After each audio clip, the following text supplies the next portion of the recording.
வயநாடுல போய் போட்டிட்டாப்ல. அங்க ஒரு கோட்டும் வீடு இருந்துச்சா. அவருக்கு அப்புறம் அவங்க தங்கச்சி போய் நின்றுச்சு, பிரியங்கா காந்தி. ஓட்டும் வீடு இருந்துச்சா. இப்ப மேலூர்ல காங்கிரஸ் கட்சி சார்பா ஒருத்தர் நிறுத்திருக்கல. அவருக்கு ஓட்டும் வீடு அங்க இருக்க. அவரு காஞ்சிபுரம். அவருக்கு எங்க நிறுத்தி. உங்க அப்பா வட மாநிலங்கள் இருந்து மாநிலங்களுக்கு தேர்வு செய்து பண்ணல. அப்ப ஓட்டு வீடுங்க. ஒரே நாடு, ஒரே ரேஷன் கடைலாம் நீங்க தானே. ஒரே வரி, சரங்கு, சொரியெல்லாம் கொண்டு வந்து நீங்க தானே. என்ன பாருங்க எப்படி பயம் அந்த நடுக்க அந்த பயம் உங்களுக்கு இருக்கணும்.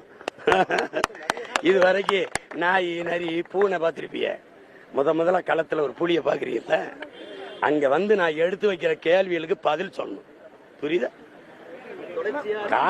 காரைக்குடியில எனக்கு வீடு இல்ல, ஓட்டு இல்ல. இந்த நாடே என் வீடு. நான் ஒட்டுமொத்த தமிழ் தேசிய மக்களின் செல்ல மகன். நம்ம ரெண்டு பேரும், நானும் கார்த்திக் சிதம்பரம் யாருமே சகோதரனும் வெளிநாடு போறது. உலகத்துல எல்லாரும். உங்க அப்பா மத்திய அமைச்சர் இருந்திருக்காப்ல, நீங்க பாராளுமன்ற உறுப்பினர். எந்த நாட்டுக்கு போய் பார்ப்போம். யாரு செல்வ மகன், யாரு செல்ல மகன், யாரு மேல பேரன்பு இருக்கு அப்படின்னு சும்மாதான் பேச்சு கூடாது. எனக்கு ஓட்டு போடுறாங்க போடல, நான் வெல்றேன் வீழ்றேன். ஆனா தனிச்சு தன்மானத்தோடு என் மக்கள் மீது நம்பிக்கை வச்சு நிக்கிறான்ல, அந்த துணிவு இந்த நிலத்துல எந்த கட்சிக்கு இருக்கு? ஆண்டுகிட்டு இருக்க கட்சி 22 கட்சியை சேர்த்துக்கிறது. அதுல இது ஒரு கட்சி காங்கிரஸ். சரி, நீ தான் ரோசக்கார சீட்டு தரல, இல்ல கேட்ட சீட்டை வெளியில போய் என்னமே தனியா நிக்க வேண்டியது. பிரச்சாரத்துக்கு அனுமதியை வழங்க மாட்டாங்க. திமுக காவல்துறை வந்து திமுக பேச்சை கேட்டுட்டு இது பண்றதா சொல்றாங்க. உண்மையா? உங்களுக்கு நீங்களும் எதிர்கட்சி தான், நீங்க டெய்லியும் பிரச்சாரம் பண்றீங்க.